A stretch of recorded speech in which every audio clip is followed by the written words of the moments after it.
바다에 의해 육지와 분리된 땅 섬.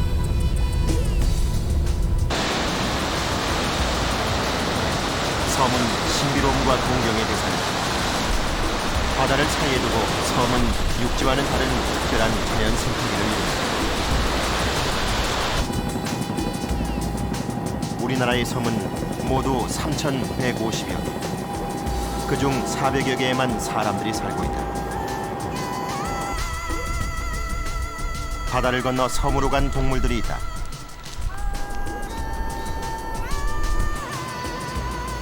새로운 손님을 맞아들인 섬과 섬에 간 동물들.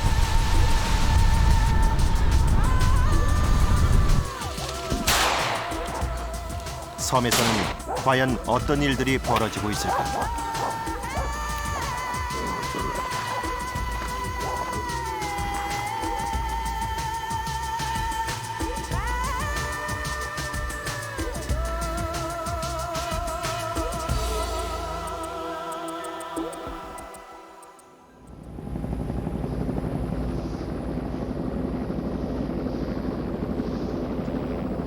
포항으로부터 바닷길 217km.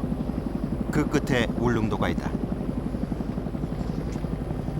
화산 활동에 의해 만들어진 울릉도는 다양한 생태 자원과 독특한 자연 환경으로 천연의 신비를 간직하고 있는 희귀 동식물의 보고다.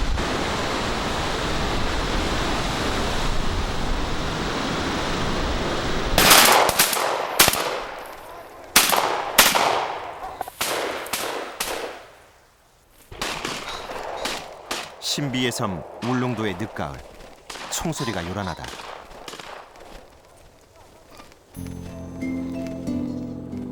농작물에 피해를 입히고 있는 꿩 때문이다. 여름 내 깊은 풀숲에서 숨어 지내던 꿩들이 가을 서리가 내린 뒤부터 마을 근처의 밭을 아예 안방처럼 차지했다.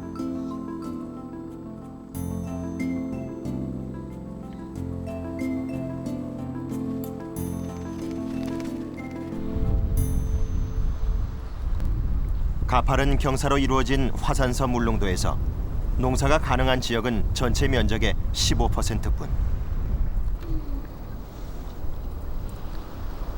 산비탈의 일군 밭농사가 대부분이다.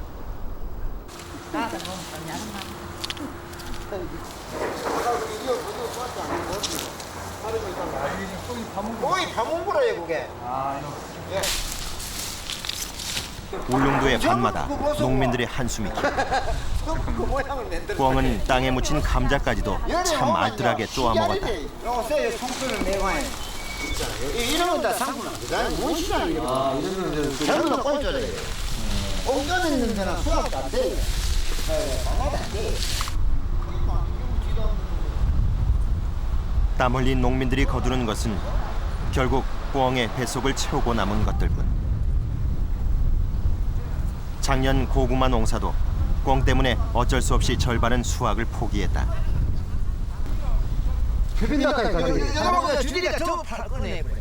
아 그래요? 그러니까 농사를 이제 대충 해가 좀 가까운 데 지킬 정도의 조금 씨앗 뿌리지 그 외에는 한 개도 못 먹어. 아 근데 산 밑에 저 옥수수밭 이런 건 다 포기했네. 포기했지. 누구도 다 포기해. 저쪽도 다 먹었냐. 숨었다고 숨어놓으면 다 파먹고 올라 달리는 다 파먹고 뭐냐 농사. 꿩 때문에 옥수수를 포기하고 감자, 고구마, 더덕 같은 농작물로 바꿨지만 그래도 꿩의 불의를 피하지 못했다. 천사 이걸 해야 된단 말이야. 안 하고는 안 되는 거라.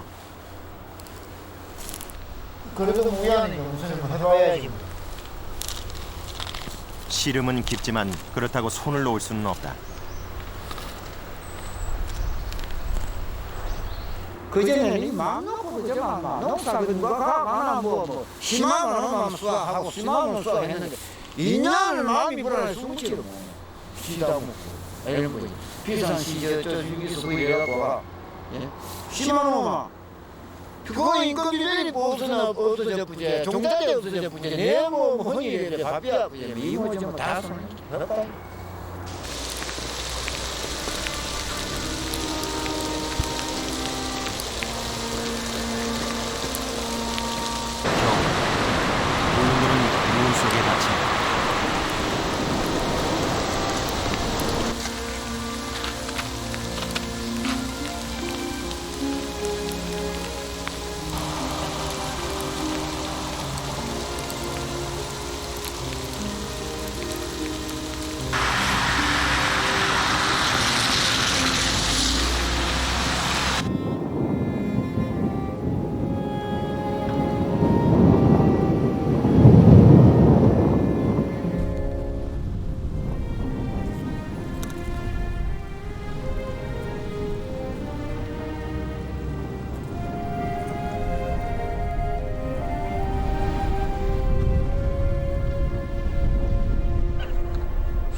울릉도는 12월에 눈이 오기 시작하면 이듬해 봄이 돼서야 녹는다.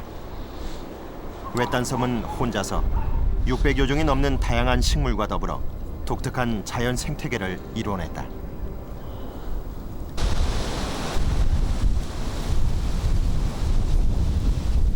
눈이 그치자 울릉도의 유일한 평지 나리분지에 여러 마리의 꿩들이 날아들기 시작한다.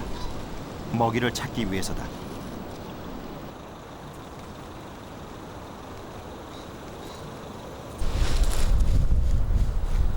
꿩들은 지난 가을에 먹다 남긴 옥수수가 있는 밭으로 모여든다.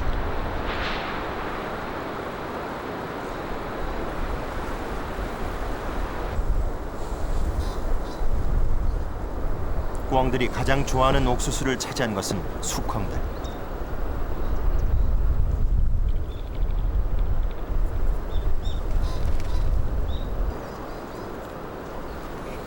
형형색색의 깃털만큼이나 수컷은 점프 실력도 화려하다.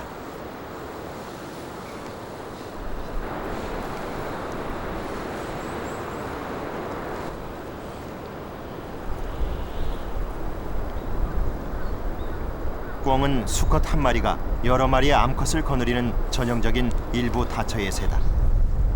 몸집이 크고 윤이 나는 멋진 깃털을 가진 수꿩일수록 많은 암꿩들이 모여든다. 그래서 수꿩들의 먹이 다툼은 더욱 치열하다.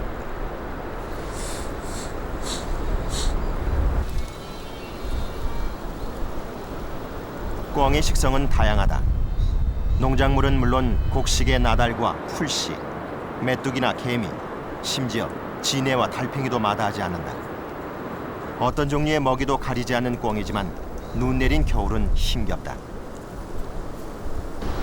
수꿩에게 밀려난 암꿩은 마르지 않은 풀잎을 용케 찾아낸다.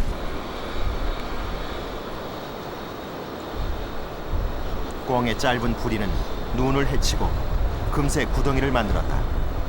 땅속의 감자나 고구마도 이렇게 파먹었을 것이다. 새봄을 위해 남겨둔 종자 옥수수마저 온전히 겨울나기가 힘들다. 울릉도는 뱀이 없고 꽁 없고 거지 없고 도둑 없고 이 가지 뭐 6가지 그래 없는 게 이제 이 꽁이 생기가 큰일이야. 최고만 하는 게. 멀리 날지 못하는 꿩은 20년 전 사람과 함께 배를 타고 동해의 먼 섬 울릉도에 도착했다.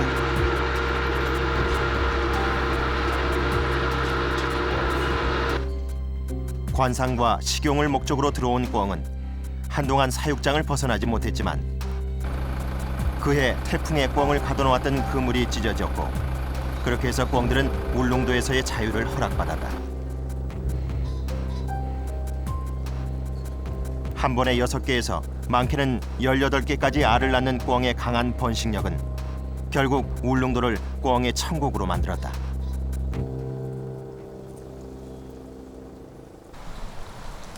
(1998년) 이후 울릉도에선 꿩을 유해조수로 지정해 해마다 11월부터 이듬해 3월까지 꿩을 구제하고 있다.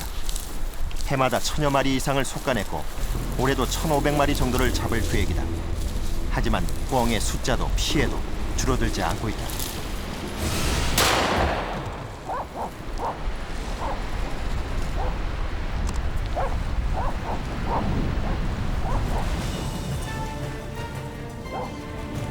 울릉도에서 꿩은 자유도 생존도 어렵다.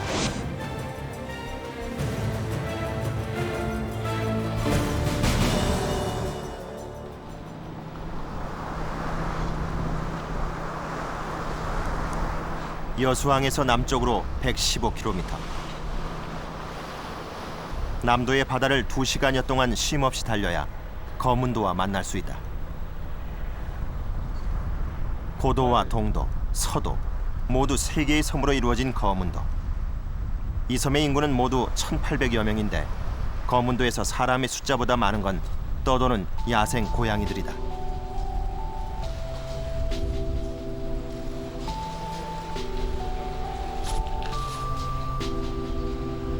어판장에 빈틈을 노리고 있던 한 녀석.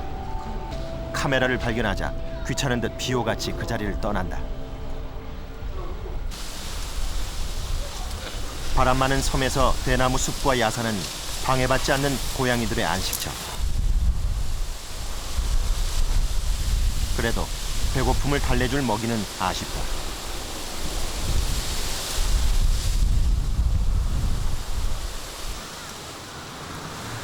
배짱 두둑한 고양이들 몇 마리가 어느 집 앞마당으로 몰려들었다. 녀석들이 탐낸 것은 강아지의 사료. 자신의 밥그릇을 넘본 고양이들이건만 강아지는 너그럽기만 하다.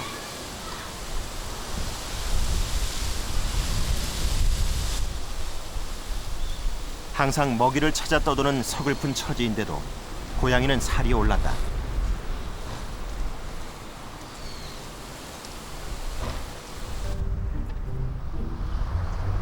거문도는 다양하고 풍부한 어종으로 1년 내내 낚시꾼들의 발길이 끊이지 않는다.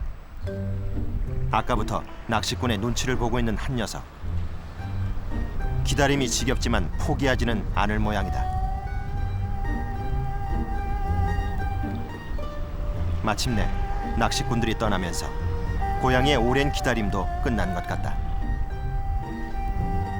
고양이의 긴 인내는 낚시꾼이 잡아놓은 생선 한 마리로 보상받는다.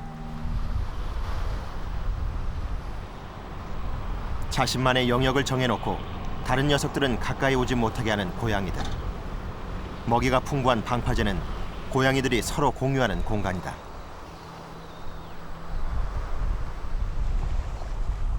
후각이 발달한 고양이는 먹이를 먹기 전에 항상 냄새를 맡아 먹을 수 있는 것인지를 판단한다.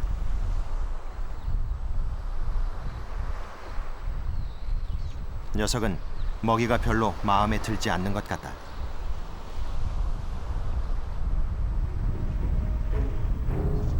발톱을 세우고 유연하게 방파제 위로 올라간 고양이.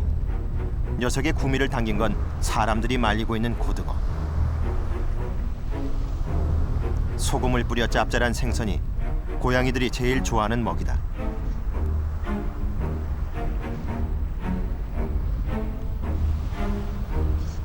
습성상 물을 싫어하는 고양이가 거문도에 이렇게 많아진 이유는 무엇일까? 한 10한 2년 전에 우리 섬에 쥐가 많다 보니까 그 쥐를 잡기 위해서 동네 어르신 한 분이 고양이 한 쌍을 집에서 길렀는데 그게 이제 새끼를 치고 그 새끼들이 다 산으로 도망가고 해가지고 그게 이제 번식률이 많아가지고 이렇게 고양이가 상당히 많게 되었습니다.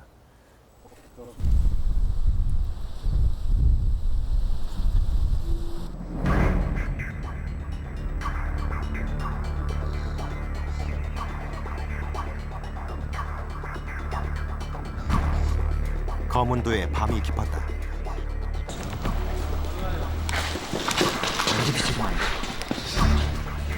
야행성인 고양이들은 밤에 더 활기를 띈다. 새끼 고양이 한 마리가 용감하게 가게 앞으로 다가간다. 이곳에 먹을 게 많다는 걸 벌써 눈치챈 모양이다.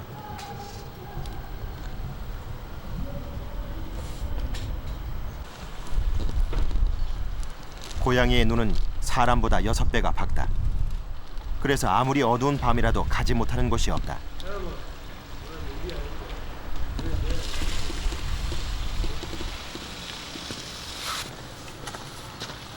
먹이를 찾느라 한 마리는 배 위에까지 올라왔다.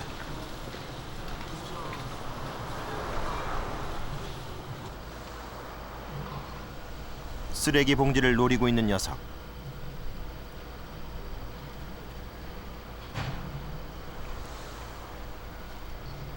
한두 번 해본 솜씨가 아니다. 주위를 살피는 여유까지 부린다.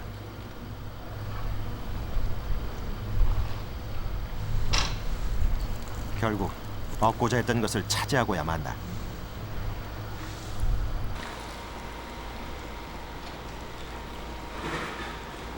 고양이 한 마리는 해변가까지 진출했다. 바닷물에 밀려온 쓰레기들 속에서 가끔 먹이를 찾을 수 있어서다. 곧이어 나타난 또 한 마리의 고양이. 경쟁자의 등장에 먼저 온 고양이가 잠깐 긴장한다.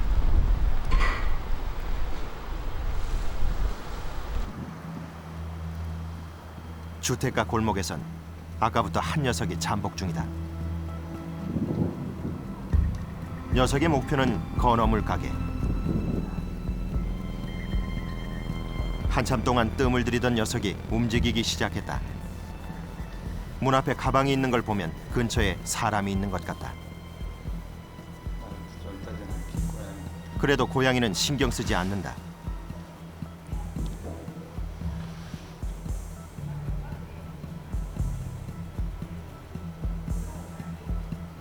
잠시 뒤 가게 안으로 잠입한다. 소리가 들리자 다시 나와 주위를 살피는 고양이.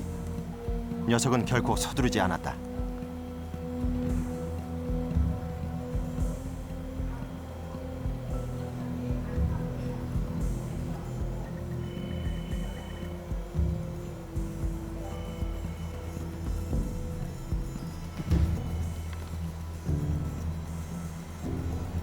그리고 마침내 성공했다. 가게 주인은 고양이가 나가자마자 금방 돌아왔다. 간발의 차이였다.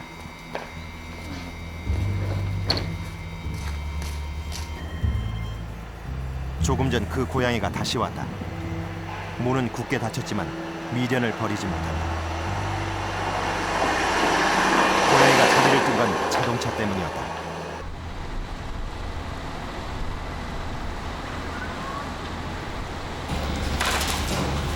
1년 내내 싱싱한 생선이 풍부한 거문도. 요즘엔 삼치가 제철이다. 거문도의 경제권은 수산업이 쥐고 있다. 밭농사마저 짓기 힘든 지형 때문에 사람들은 오래전부터 바다에 희망을 걸고 살아왔다. 그런데 거문도에선 야생 고양이들 때문에 생선을 말릴 때도 여간 신경이 쓰이는 게 아니다. 이 들고양이들이 산에서 먹이가 부족하니까 민가로 내려와가지고 민가에 이제 가정집 부엌이나 이렇게 창문으로 들어가서 뭐 음식을 이렇게 훔쳐먹는. 그다음에 여기는 섬지방이다 보니까 마른 고기, 건어물을 판매하고 있습니다. 생선 내기는 그런 것을 고양이들이 이렇게 또 채가지고 가가지고 그런 피해. 아니 그 마른 가지 같은 거 갈치를 넣으면은 고양이가 와서 많이 빼먹어버려요. 발 밑으로 들어와서 그러고 도저히 고양이를 뭐 잡을 수가 없어요. 그러나 문제는 사람들의 피해뿐이 아니라는 것이다. 2001년 환경부에서 들고양이의 배설물을 통해서 먹이를 분석해 본 결과 들고양이 먹이 중 41%가 포유류나 조류, 곤충들의 동물로 나타났다. 야생 고양이는 생태계의 작은 호랑이다. 주민 여러분, 미사무소에서 안내 말씀 드리겠습니다. 고양이에 대한 피해가 많다는 진정이 있어 고양이 포획 전문가들을 불러서 우리 마을에 많은 피해를 날이 갈수록 확성스러워지는 야생 고양이를 견디다 못한 섬 주민들이 육지의 포획 전문가들에게 도움을 청했다. 다른 가축들에게 피해가 없도록 줄로 묶어 입맛 까다로워진 야생 감사하겠습니다. 고양이들을 유혹할 미끼는 참기름을 바른 통닭.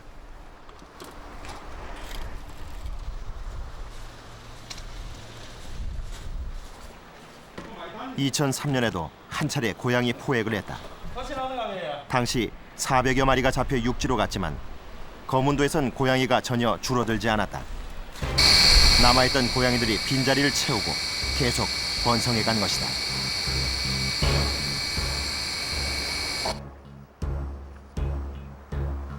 냄새를 맡고 고양이 한 마리가 다가왔다. 경계심이 많은 고양이는 포획틀 안을 바라보기만 한다. 이미 몸의 반 이상을 들여놓은 상태지만 움직임은 더디다.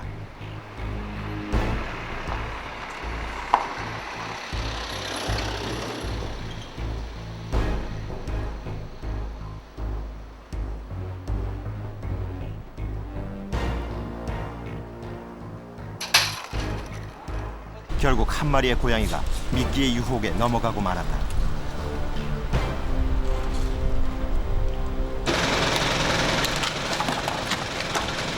하룻밤 사이에 포획틀에 잡힌 고양이들이 60여 마리.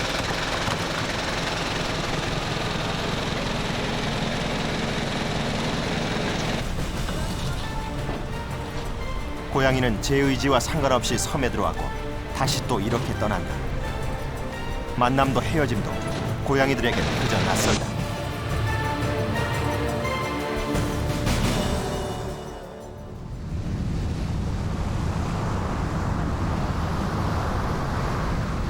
제주도 북제주군에 속하는 사수도는 슴새의 서식처로 천연기념물로 지정돼 있다.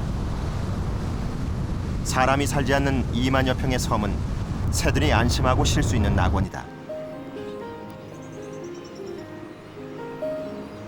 상록 화렵수림으로 이루어진 사수도의 숲은 하늘을 가릴 정도로 우거져 있다.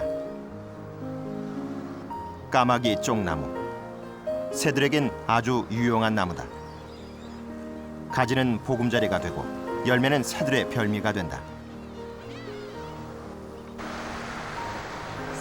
사람의 접근을 허락하지 않는 예민한 흙비둘기도 사수도를 선택했다.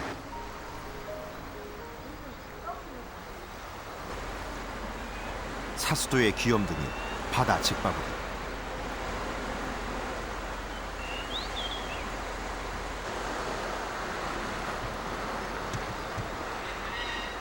맹금류의 왕자인 메이 역시 벼랑 끝 암벽에 둥지를 틀었다.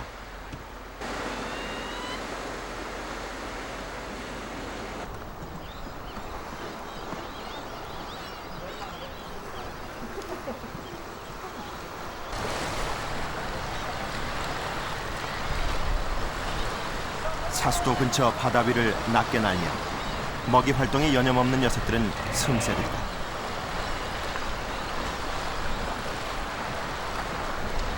슴새들은 수면 가까이에서 정어리나 멸치, 꽁치, 고등어 등을 잡아먹는다.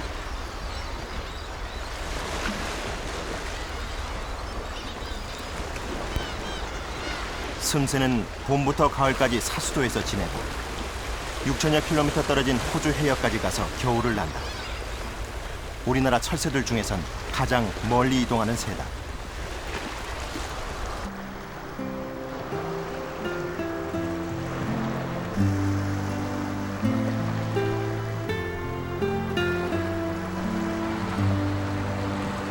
무려 17시간이나 계속된 슴새의 먹이 활동은 해가 저물고 나서야 끝났다.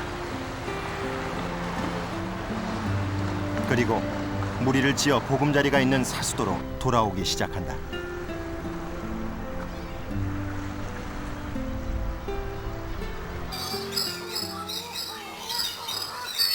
슴새는 6월과 7월 사이에 사수도에서 번식한다.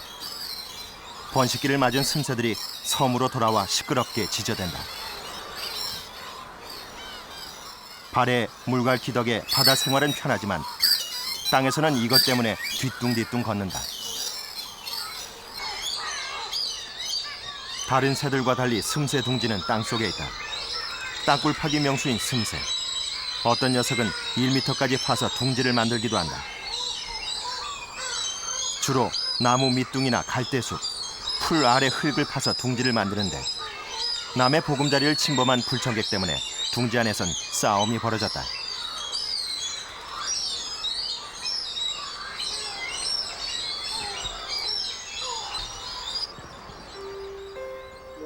땅속 둥지 안에 잔뜩 웅크리고 있는 어미 슴새는 지금 알을 품고 있는 중이다.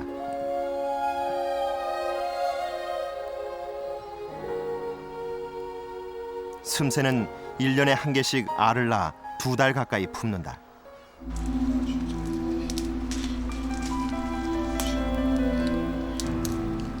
슴새 둥지 앞에 뒹구는 알 껍질.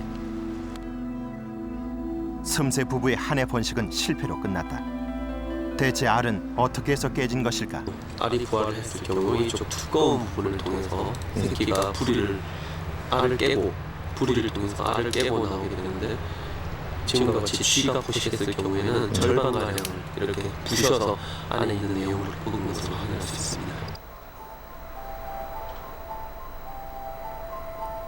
슴새 알을 포식한 것은 바로 쥐였다.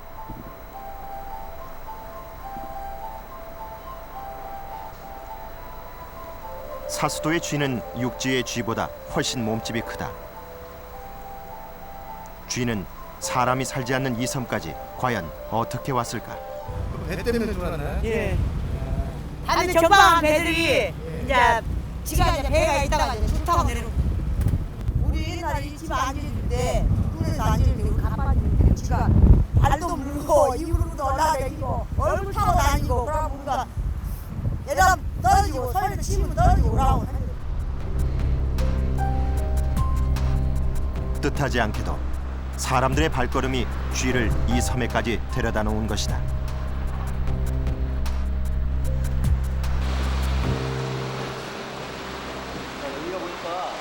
제작진은 겨울 사수도를 찾았다. 겨울을 나기 위해 틈새가 떠난 사수도에선 어떤 일이 벌어지고 있을까? 수풀 속에서 발견한 땅굴 2개. 놀랍게도 틈새굴과 쥐굴이 나란히 있다. 틈새가 다시 사수도로 돌아오면 천적인 쥐와 함께 살게 될 것이다. 틈새의 굴은 지금 비어있지만 쥐굴에서는 쥐의 활동 흔적을 찾을 수 있었다. 최근까지 쥐가 이 굴에서 살았다는 증거다. 한 번 더 건드려 주세요, 두 개를. 아, 쥐굴이네. 예. 쥐굴은 섬 곳곳에서 쉽게 볼 수 있었다. 네, 쥐굴이. 어우, 저기 뻑 뚫렸네. 쥐굴치고는 꽤 크다. 이거 끓였다. 손으로 잡으세요. 예. 그런데 그 굴 안에서 짐승의 뼈가 발견됐다. 새뼈네. 새인데, 새? 뭐 새장어네, 뭐 순대장어 뭐 같은 쥐가 뼈를 갈아먹었네. 아, 갈아먹은 적이 있네요, 이렇게. 이야, 여기 천적은 쥐밖에 없는데 결국은 쥐의 대왕 아닙니까 이거? 네, 이게 쥐가 나오는 거예요.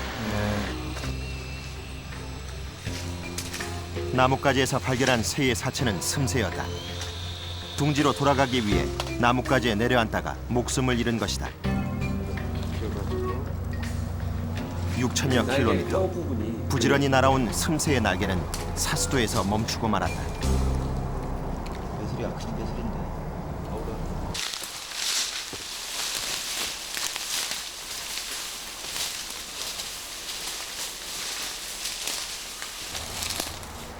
이거 상당히 큰 놈인데요? 낙엽 위에서 발견한 쥐의 사체 역시 보통 쥐의 서너 배는 될 만큼 컸다.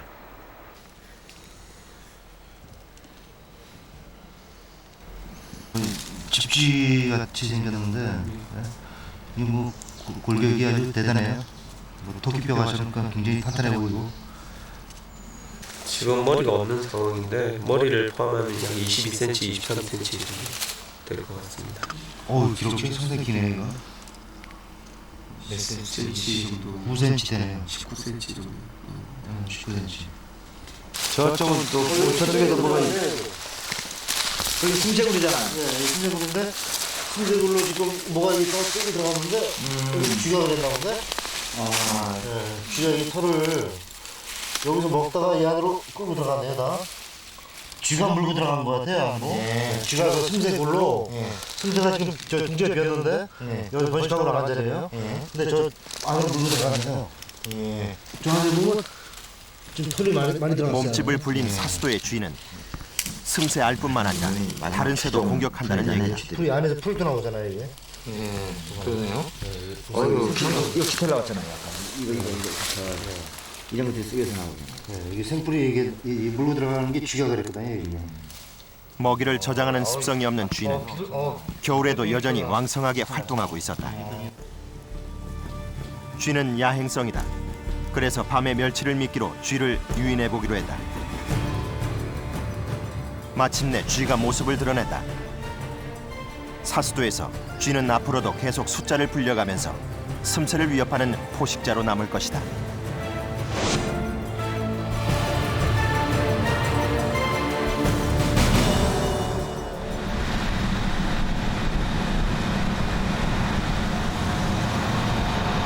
육지에서 100길로 40분쯤 떨어져 있는 경남 통영시 산양. 이 섬에는 멧돼지 피해가 심각하다. 다 이따 봐야 됩니다. 아예 농사로 갖다 못 짓게 하나 거의 못 짓는 편입니다. 사량도의 인구는 약 3,500여 명. 대부분의 주민들이 농사를 짓고 살아간다. 그렇기 때문에 멧돼지에 의한 농작물 피해는 더욱 심각하다. 이 돼지가 좀 미륵분이고 돼지가 먹지는 않았는데 멧돼지가 앉아야 돼지 먹을 게 있는 거 싶어서 두드려가 물고 대고 그다음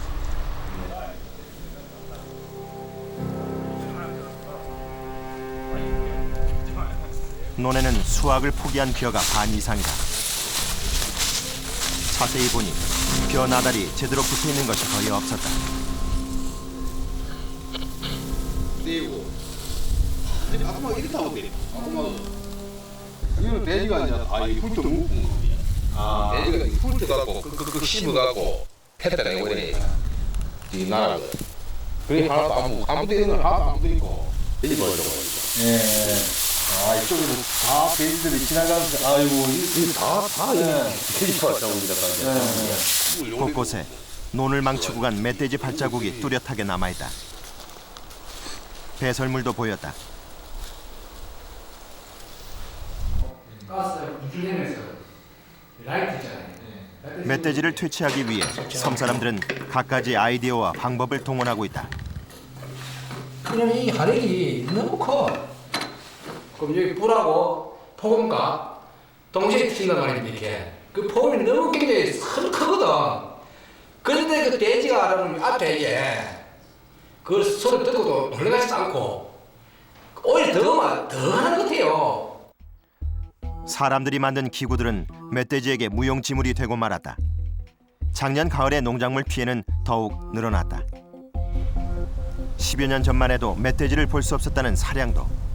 그러면 지금의 멧돼지는 어디서 온 것일까? 보시다시피 요 사랑도하고 저 가까운 곳이 삼천파하고 고성입니다. 여기서 거리가 한 10여 킬로 되는데 한 12년 전부터 아마 육지에서 멧돼지가 이 섬으로 들어와서 번식을 했지 않나 그렇게 생각됩니다. 섬의 모양이 날아가는 토끼 같다는 경남 사천시의 비토섬.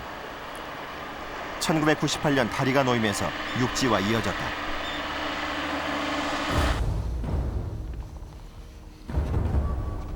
이곳 역시 멧돼지가 기승을 부리고 있다. 산소의 봉분까지 멧돼지가 밀어놓았다. 비토섬의 해안가.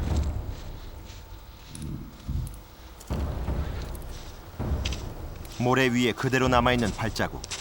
멧돼지의 것이다. 발자국은 바닷가에서부터 시작되고 있었다. 여기까지 들거든.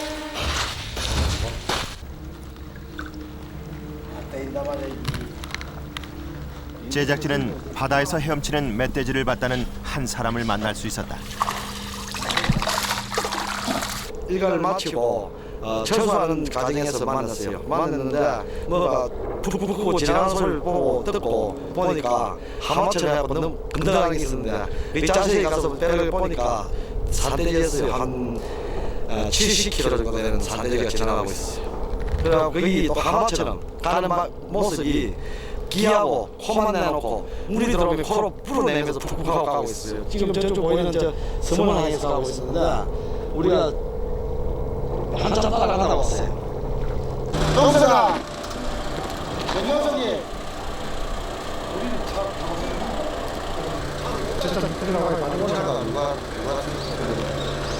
자, 실탄 다 준비됐어요. 실탄 다 준비됐어요. 사량도나 비토섬은 모두 한정된 공간인 섬이다. 적은 수의 멧돼지만으로도 인간과의 갈등은 육지보다 더 심각하다.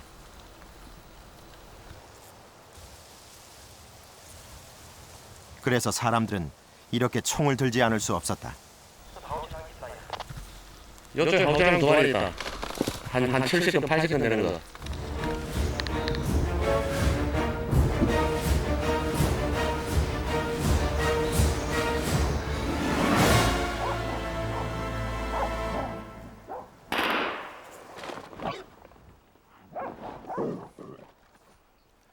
멧돼지가 나타났다.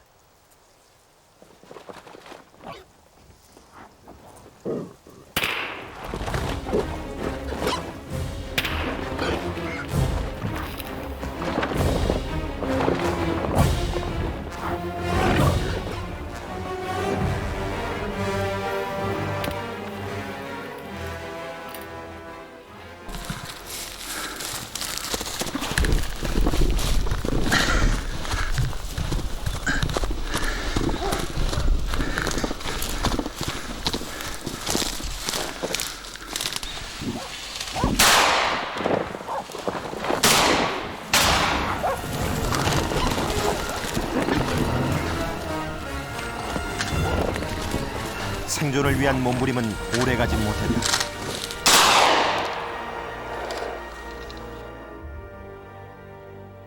내가 그래 물어는데 사람 다 잡는다. 그러게. 멧돼지의 숨은 이미 끊어졌지만 사람들의 원성은 사그러들지 않는다. 지금 한 말 두 말 아니라고 지금 다 찾는데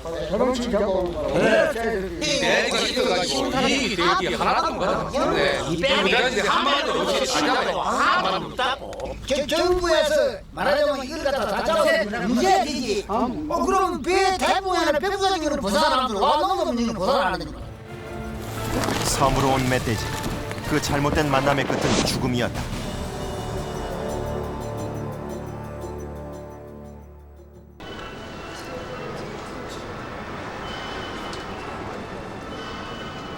섬으로 간 동물들.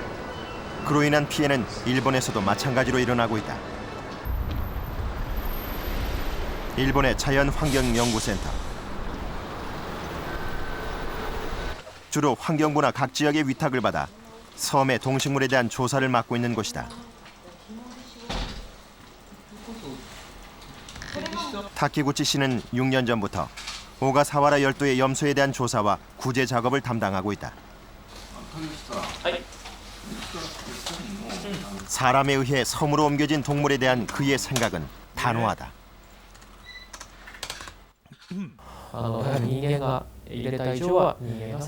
역시 사람이 들여온 것은 사람이 책임을 져야 합니다. 특히 섬의 경우는 특별 생태계를 이루고 있는 곳이 많기 때문에 그곳에 전혀 없던 것을 들여와서 섬을 망치면 그것은 사람이 책임을 가지고 제거하는 것이 필요하다고 생각합니다. 염소로 인한 피해가 심각하다는 오가사와라 열도를 찾아가 보기로 했다. 오가사와라 열도로 가는 배는 6,000톤급. 워낙 먼 섬이라 배는 일주일에 한 번만 간다.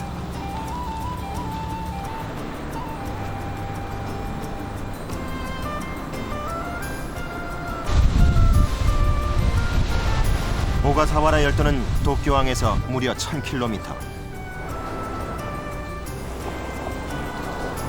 바다가 순순히 길을 열어줘도 꼬박 25시간이나 걸린다. 파도가 조금만 높아지면 30시간이 훨씬 넘게 걸리는 아득한 거리다.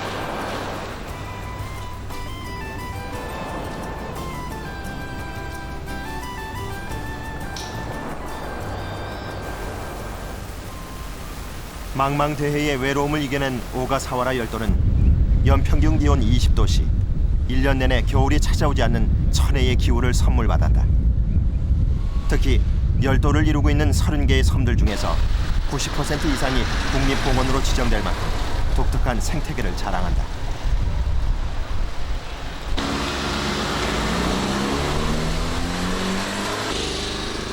동양의 갈라파고스라고도 불리는 오가사와라 열도에는 3,000여 명의 사람들과 함께 돌고래들도 살아가고 있다.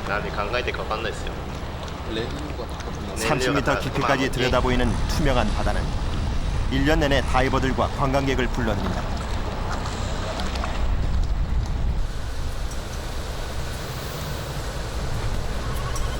오가사와라 열도를 무엇보다 더욱 유명하게 만든 것은 바로 이 염소들.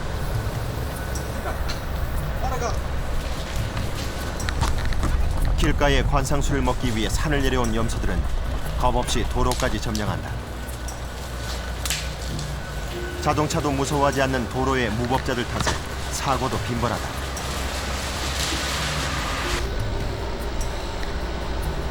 산을 올라가자마자 무리를 이뤄 이동하는 염소떼를 만날 수 있었다.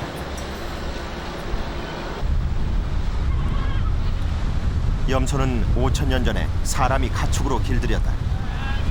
하지만 태어난 뒤 한 번도 사람들의 울타리 속에 들어가 본 적 없는 이 섬의 염소들은 무척이나 위협적으로 보인다.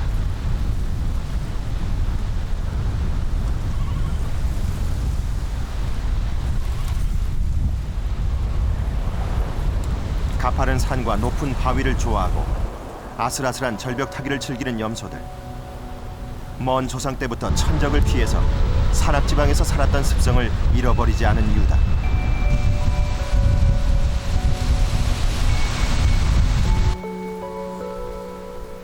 오가사와라 열도 염소들의 조상도 사람들이 데리고 왔다.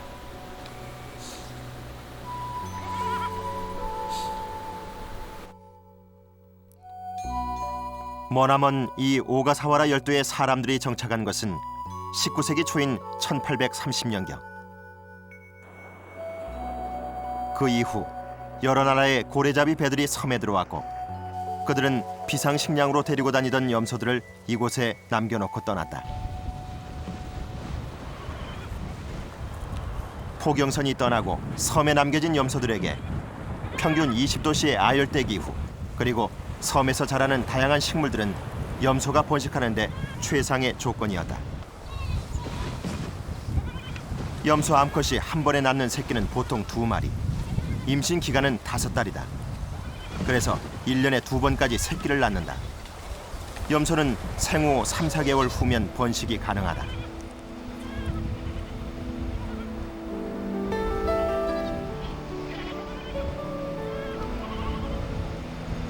천적이 없는 오가사와라에서 폭발적으로 번식한 염소는 오가사와라 열도를 점령했다.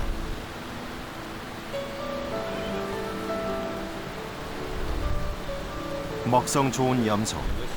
독풀만 아니면 아무 풀이나 잘 먹는다. 나무 줄기며 뿌리까지 가리는 것이 없다. 한 마리만 있는 게 아닐 텐데. 우리를 한두 마리 있을 때도 있고. 염소의 강한 번식력과 먹성은 섬을 변화시켰다.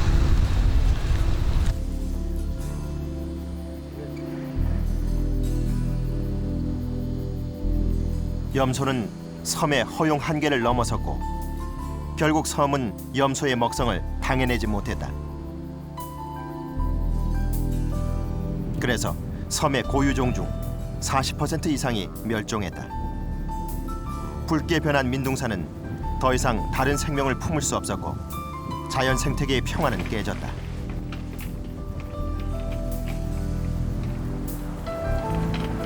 무너져 내린 흙으로 제 빛깔을 잃어버린 바다. 피해는 땅에서 바다로 그리고 자연에서 사람에게로 번졌다. 토사 유출로 바다가 오염되면서 사람들이 양식하던 어류와 어패류가 떼죽음을 당했다. 1991년부터 일본 자연환경센터의 본격적인 자연조사가 이루어졌고 1997년엔 염소 포획이 시작됐다. 동물애호단체의 반대가 심해 포획된 염소들은 염소 고기를 먹는 식습관이 있는 오키나와까지 배로 옮겨졌다. 염소를 축산업에 이용한다는 계획이었다. 이러한 과정에서는 예산도 많이 필요하게 됩니다. 그래서 한 마리 염소를 3,000km 이송하는 과정에서 드는 경비가 약 한 150만 원 정도 필요하게 됩니다. 현지에서 염소 가격은 한 마리당 2-4만 원에 불과한데 이러한 것을 불사하고 일본 정부와 그리고 그 야생생물 전문가와 이러한 그 동물 애호 단체와 여러 가지 그 논의 끝에 다시 한 곳에 몰아넣고 그 야생생물을 보호하는 쪽에 그 방법들이 논의되게 됩니다.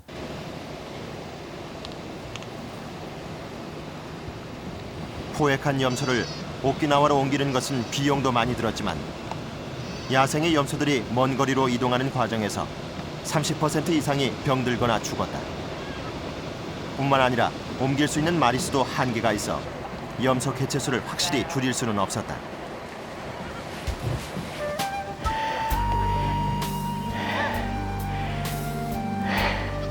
현재 오가사와라 열도에서 집중적인 염소 포획이 이루어지는 섬은 2곳. 포획 방법은 사람들이 일정한 간격을 두고 염소를 몰아간다.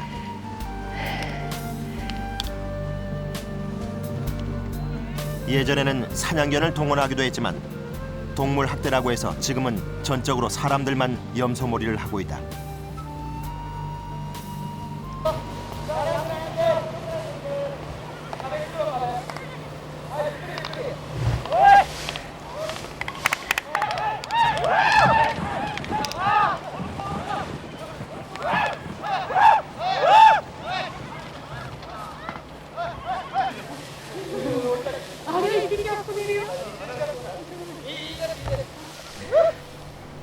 한쪽으로 몰아놓은 염소들은 안락사시킨다. 학계와 정부 그리고 동물 애호단체까지도 이것만이 오가사와라에서 염소를 없앨 수 있는 최선의 방법이라는데 의견을 모은 것이다.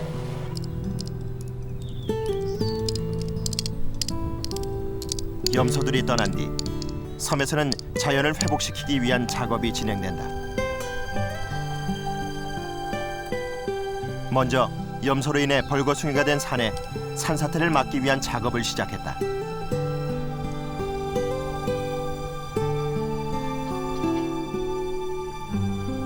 그리고 식물도 다시 심었다. 사람들의 노력을 빌린 자연은 조금씩 생기를 띈다.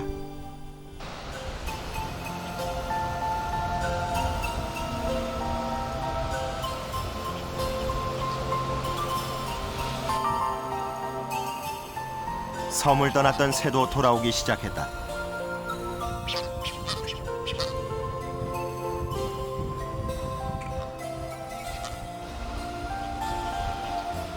오가사와라 열도에 깨어졌던 자연 생태계가 평화를 되찾아가는 중이다. 해마다 2억 원에 가까운 비용을 들여가며 10여 년간 비싼 대가를 치른 결과다.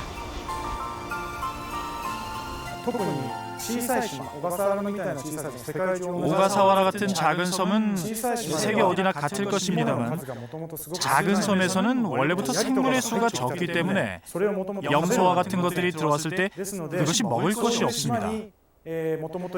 그렇기 때문에 그 섬에 원래부터 없는 것을 집어넣는 것은 안 되는 것이라고 생각합니다. 이런 일은 어느 섬에서나 일어날 수 있는 일이기 때문에 지금부터라도 정말 주의하지 않으면 안 됩니다. 오가사와라에서는 실패했기 때문에 그 교훈을 명심해야 할 것입니다.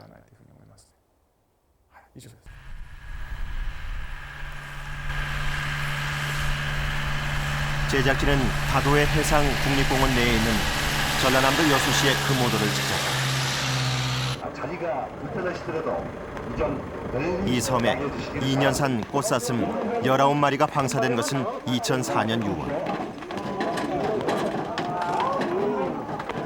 조선 후기 무렵 금오도에 왕실의 사슴 목장이 있었던 만큼 그 역사를 되살려 보겠다는 취지와 함께 사슴이 뛰노는 아름다운 섬을 만들고 관광객들에게 더 많은 볼거리를 제공해서 금오도를 풍요롭게 하겠다는 것이었다. 또한 겨울에도 거의 눈이 오지 않는 따뜻한 기후와 상록 화렵수는 꽃사슴을 방목하는 데 최적의 조건이라고 판단했다.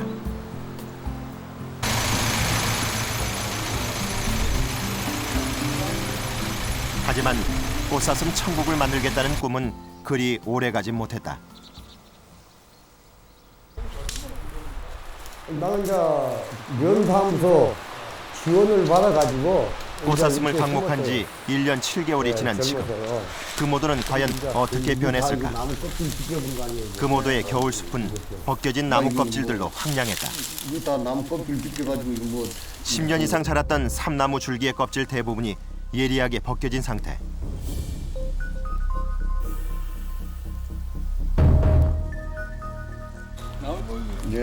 너덜너덜해진 나무 껍질 사이에서는 쉽게 사슴털을 찾아낼 수 있었다.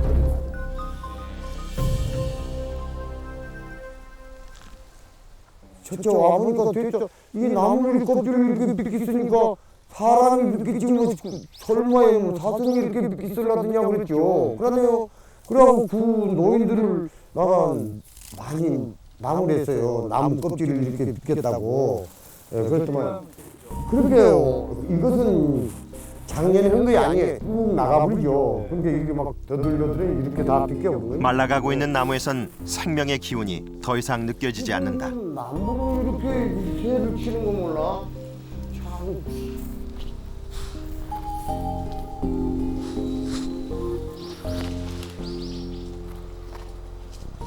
꽃사슴 종류는 보통 한 170여 종의 식물을 먹고 있기 때문에 특히 겨울철에는 숲이까지 뜯어먹습니다. 그래서 주민들에게는 물론 말할 것도 없고 농작물에 대한 피해도 있고 그다음에 여기 국립공원 지역에서 자생하는 식물들도 많이 뜯어먹고 있기 때문에 커다란 문제가 될 수가 있습니다. 한겨울 먹이가 줄어든 상황에서 꽃사슴은 지금도 나무 껍질을 벗겨 먹으며 지내고 있을 것이다. 그렇다면 피해는 앞으로도 계속 늘어날 수밖에 없을 뿐 아니라 꽃사슴 피해는 사람들 바로 가까이까지 내려왔다. 고라니는 이제 고구마 잎을 따먹으니까 피해가 적은데 사슴은 잎도 따먹고 줄기도 끊고 발로 힙이 파니까 피해가 더 많지요. 이렇게 하면은 사람이 삽으로 던지는 것 같이 이렇게 던지는 것 같이 하면은 흙이 막 뒤로 이렇게 나가요. 그럼 이제 그 부리가 뭐 이렇게 파집니다. 그 자리가요. 그러니까 고구마가 파져 나올 건 사실이잖아요. 피해를 줄이기 위해 국립공원을 지키는 시민의 모임 남부지부 회원들이 꽃사슴 실태 파악을 위해 나섰다. 꽃사슴이 남긴 흔적들을 자세히 관찰하며 산속으로 들어가고 있지만 꽃사슴을 발견하기란 쉽지 않다. 사슴 보셨어요? 예. 어떻게 생겼던가요? 자세히 보고 뒤 엉덩이 쪽만 봤거든요. 근데 굉장히 좀 컸어요. 가지고 이제 뛰어가는 소리 중 말 뛰어가는 소리처럼 누르르르 이렇게. 색깔은 어떻게 생겨요? 색깔은 갈색 비슷한 색깔이에요. 좀 회갈색. 오늘 길에 길목에 이게 아마 이제 짧게 얼마 안 될 것 같더라고요. 이게 주워왔거든요. 사슴인 줄은 아직 못 봤습니다. 못 보고 사진만 볼까요? 네. 어제 밤에 싸운 것 같은데. 단 한 마리의 꽃사슴도 제대로 보지 못한 채 산을 내려올 수밖에 없었다. 점이 더 많이 남아있나 있죠. 그 모도에 방사된 꽃사슴과 같은 종이다. 사람에게 길들여진 가축이라고 해도 방사 후 3개월 정도면 거의 야생 생태로 돌아간다고 한다. 그렇기 때문에 방사한 꽃사슴을 우리 안으로 되돌리는 것은 매우 어렵다. 국립공원 관리공단 측에서는 여수시에 금오도의 꽃사슴을 포획해달라는 요청을 이미 여러 번 한 상태다. 그러나 올무에 걸려 죽은 꽃사슴 한 마리만 발견했을 뿐 나머지 18마리에 대해선 지금까지 파악된 것이 전혀 없다. 꽃사슴은 대체로 5월과 6월 사이에 한 마리의 새끼를 낳는다. 꽃사슴이 방사된 지 1년 7개월. 새끼가 태어나 꽃사슴의 수도 불어났을 것이다. 늘어난 꽃사슴은 금오도의 자연 생태를 더욱 위태롭게 할 것이다. 섬은 지리적으로 격리되어 있는 특수한 환경 속에 있기 때문에 많은 생물들이 서식하고 있습니다. 이러한 특수한 환경 속에서 외래종이 도입되게 되면, 특히 대형 초식동물들이 도입되게 되면 고유종들이 사라지게 되고 섬은 점점 황폐하게 되는 경우들이 많이 있습니다. 우리는 생물을 정확히 이해하고 동물 관리라든지 이러한 종 다양성의 이해를 충분히 해서 우리가 공존할 수 있는 환경을 만들어 나가는 것이 무엇보다도 중요하다고 생각합니다.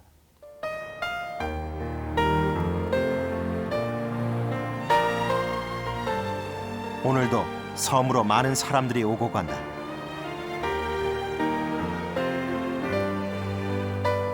사람의 필요에 의해서 또는 사람이 알지 못하는 사이 어떤 동물들이 섬에 갈 수도 있다.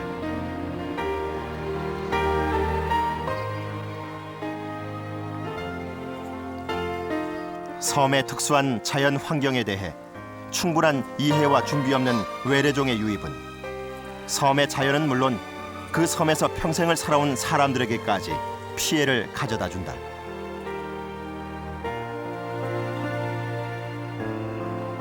우리는 우리가 들여놓은 동물들을 그저 퇴치해야 하는 적으로만 생각했다.